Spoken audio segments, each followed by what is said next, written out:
All right, so let's go back here. And I copied my, I thought I was gonna, my computer was gonna restart, so. Okay, so now, this has come full circle. So I was talking about George Knapp and Jeremy Corbel-Locker's new podcast, Weaponized, which is actually down here, right? So it's a full-time UFO podcast, which is, Coast to Coast does a lot of different stuff. The other big one, Jimmy Church, does a lot of different stuff. But these guys are dedicated. So Jeremy Corbel is a filmmaker, and he's made several films, independent filmmaker on UFOs. George Knapp, if you don't know who he is, well, he works for KLS TV in Las Vegas and has so for probably 35 years. He's won Emmys. He's been a film host on Coast to Coast. And he broke the story of Bob Lazar. If you don't know who Bob Lazar is, Bob Lazar was the guy that worked at Area 51 and then broke protocol. And he and, what's his last name? Lear. His dad created the Learjet. He's passed away. Maybe, and yeah, so they got caught. So he'd go out there, he knew what they were doing, and they'd take their dates out there in the desert adjacent to Area 51, and this is the old camcorder, they were filming stuff. And so then, people talk, and then he ended up getting caught. And then they created this disinformation campaign about him and said he didn't go to this school, he didn't do that, he didn't do this. And then all George Knapp did was he called and got a hold of offices in the complex, Groom Lake, Area 51, and the secretary had no phone list, but Bob was like, Bob, I'm not sure if he works here anymore, but yeah, that's all he did. They did all this stuff to try to cover up his background, and there's no phone list. So, but going back to here, right? So it's come full circle. So you've got Ryan Graves and pilot Mark Halsey. So these were pilots that had encounters, and I think they're both were in the Nimitz group on the West Coast. It's all the Tic Tac. So now they have their own podcast. So this is a podcast of Navy pilots talking about their sightings, right? And so there it is. Pretty cool stuff. Yeah, but you can't get any more credible witness than that, right? Now we can get into the red pill, right? So we had a lot of stuff, and let me just scan through here. I think I had something from Whitley Strieber, and I think most of you guys may know Whitley. Here's the 2022 annual report on unidentified aerial phenomena. It's 12 pages, and it's like one page is the intro, one page is bibliography, and this sheet blank, right? So up to this point, they're not given the resources to actually do what they need to do. It's people working on the side on the weekends to do this, and I think that's going to change. But if you wanted to scroll through this, it talks about some of the new acronyms, right? RO, the ODNI, UAP reporting. There's not a lot. It's 11 pages, right? You pass a bill in Congress, they give you like 12 hours, and it's 5,000 pages thick, right? And it's like somewhere in the middle is the thing you're trying to do, and everything else is freaking pork rinds. This is 11 pages, right? So, let me see here. Whitley Strieber's Unknown Country. Pentagon ordered to review and report on 8 decades of UFO documents. How about that? The National Defense Authorization Act can force the Pentagon to uncover previously undisclosed documents regarding UFOs that may have been filed away for decades. The Act directs the Department of Defense to review available records on UAP, now referred to as unidentified anomalous phenomena, dating back to 1945. How about that? And then they go into some of the new acronyms, armed forces branches, etc. This is Representative Gallagher from Wisconsin, who's totally on board. So the start date of the period of the report's focus, beginning on January 1st, 1945, may have been chosen so as to include a little-known UFO crash retrieval that happened 2 years before the more famous Roswell crash in 47. And then I think, Mike, you may know this, when was the one in Cape Girardeau, Missouri? 41, right? There are significant crashes that happened before Roswell. There's this one, there's Cape Girardeau, there's the old, previous turn of the century one in Texas, where they thought they buried a creature from outer space in the well. So there's been other ones. But yeah, so that's a good starting point though, right? You can have a lot of stuff. It actually includes the one where the UFOs flew over the White House. Isn't that ironic, right? Yeah. So yeah. But yeah, let's go back here. We've been going for 2 hours strong, and we'd like to give you an opportunity rather to participate. Hopefully you have been all along. So Kim, you weren't aware of the Chinese spy balloon. What did you think? Oh, I do kind of. I mean, as I was sitting there, I was listening to everything. It does strike me as us So trying to create, yeah, a fear type situation. It's the same thing that they've done with aliens, and I mean, to me, it does. I mean, there's some things that, why couldn't we shoot it down? Well, maybe because we didn't plan on shooting it down. well, You know, I mean, at one I point would in time, they be- were going for an all-world government. right. Is it really so far beyond the realm of possibilities that somebody over here talk to somebody over there and talk to somebody in Russia and say, So- you know, hey, this is what we're trying to do to. I can tell you for a fact that NORAD communicates when they're doing drills and things of that nature. They used to. I don't know if they do it with China, but they would communicate with the Russians to let them know, hey, we're doing this. If you see all this activity, don't start launching nukes, and vice versa, right? I mean, but that was just kind of the way that it was coming across to me. Mhm. And obviously it's worked because we've been discussing it for the past few hours as far as it coming from China and what does it mean and why did it go here and things like that. I mean, I hate to say it, but our government's not stupid. No, You know, I mean, we are fairly well played. we are inefficient no matter who's in charge, but we're not stupid.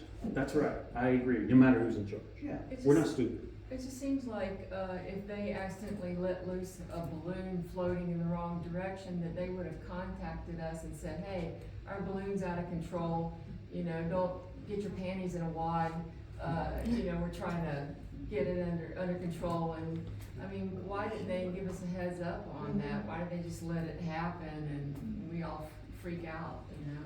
Well, if it was perchance in a research balloon, why did it organically fly over two nuclear ICBM sites, right? That's too much of a. And then the U-2 base in Missouri. So, Well, I'm just saying if it was, you know, an accident, right. it seems like they would have been upfront about it. Hey, They're not I'm with really you. upfront about anything. you know, I'm with you. So, you know, I'd be critical of the administration not taking it out in the water in the Pacific, and I'd be supportive of them not taking it out over land, even though we could, because you don't know what it could be carrying. I doubt the Chinese would try to poison us with a slow-moving balloon, but hell, you never know, because right now in China, Xi Jinping, is that how you pronounce his name? You know, he's in conflict with the Communist Party, and then apparently the military can do shit without the government's knowledge, or I mean, they're some semi-rogue. So you don't, I mean, if their country has all these different factions, you don't know if the proper people in power actually ordered that to occur. If the military went rogue and just did it, right?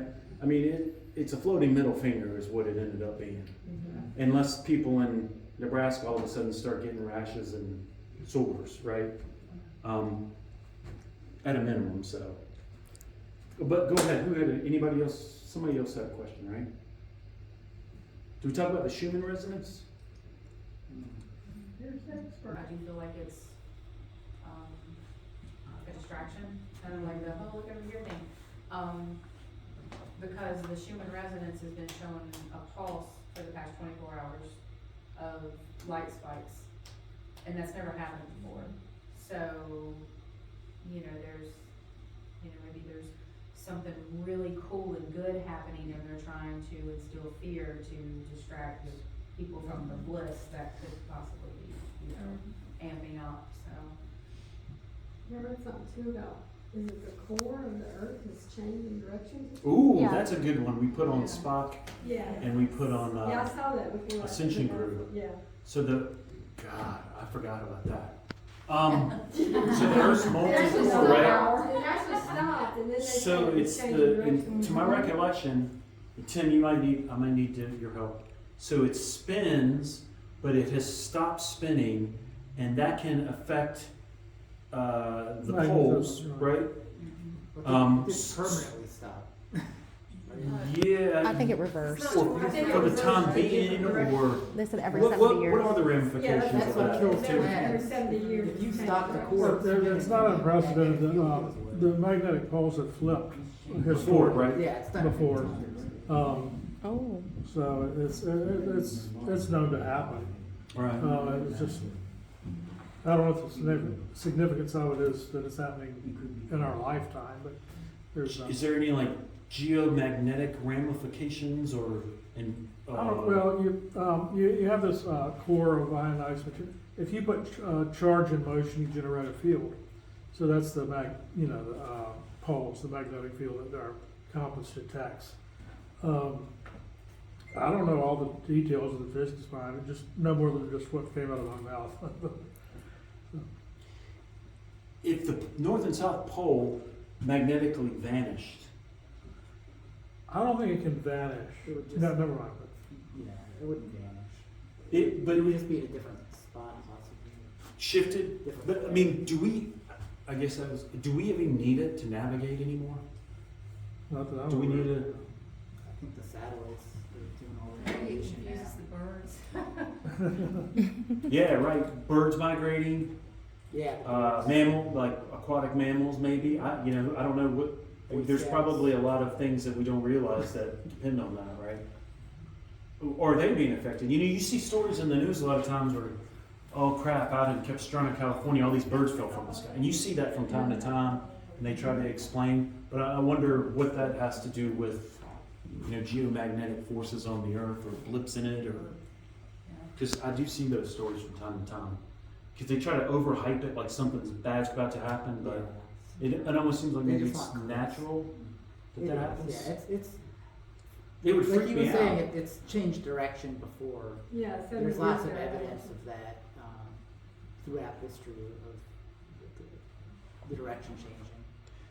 And I was freaked out once by fish falling from the sky until I found out in Honduras, where my niece's husband is from, it happens every year, and they eat them, and it's like a blessing. Perfectly. Like these little gnarly fish falling from, and it's a blessing, and it's like a harvest, and then they eat the things. So there's a lot we don't know about science, obviously, quantum physics, but even fish falling from the sky, right? Anybody else? So Kathy, were y'all suggesting that the Schumann resonance could be, the spikes or whatever it is? I was reading that on your post. I mean, my first thought was, the core of the earth, could be affecting it. So is that what y'all were getting at, or? Well, the Schumann resonance is just like it's like the heartbeat of the electromagnetic field of Gaia. So, that can be affected by, say, a lot of lightning storms. That can show up on the instruments, as well. But there's nothing significant happening right now to cause the tools to do this. And both look at, there's a big one in South America and one in Russia, and they're both getting the same reading of these pulses. And because at first they thought it might have been a tool malfunction, and everything, but they're both getting it. So, it's never happened before, so there's no explanation as to like what the light pulses are, but they are happening like every hour on the hour, like boom, boom, boom, and they're getting like, Kind of like a heartbeat. machine-like, it's kind of machine-like, I mean, it's, you know. Right. Well, I mean, it's, well, okay, you know. Well, I mean, we have crystals in our pineal gland, and, that kind of work like a clock. So, what if the true grid is actually coming online, and we're syncing up to it? So I Just a wonder thought. about this too, because I've seen some things about the Van Allen belt thinning or going away. And from what I understand, what little about it I understand, is that it exists, it kind of wraps around the earth and it protects us from certain things, cosmic radiation. See, when you gain weight and you start moving your hand like that, then Yeah, thanks Apple's, for Apple's working out. listening to you. So we're totally screwed because they've been listening for the last 2 hours. And in fact, Bob Lazar's buddy Roger Lear, his dad invented the Learjet. He thought the moon landing was a hoax because he was convinced that no craft could penetrate the Van Allen belt, that it would just burn up. And that's another thing I remember a lot. Yeah. Yeah. Roger, I think is it Roger? Or you turn into the Fantastic Four. Yeah, yeah. Especially with Jon Grafud as the head guy, the Welsh actor. Yeah. Anybody else? Don't forget about Robert's books. And this is the order you want to read them. And I just put them all in my. I went out to Amazon and found them all. Although there was only one left, but it said more coming. Right? I think Robert can take care of that for you. Well, there's multiple sources Yeah. for the. And we got a couple here. So thank you, Rob, and thank you, Tim. So we appreciate.